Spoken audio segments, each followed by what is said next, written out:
যে ক্ষতি আমার হলো তার দায়ে কে নেবে? বুঝিনি পাওয়ার আগে সবই যে হারাবে।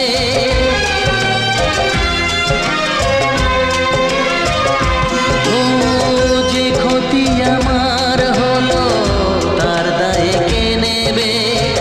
বুঝিনি পাওয়ার আগে সবই যে হারাবে।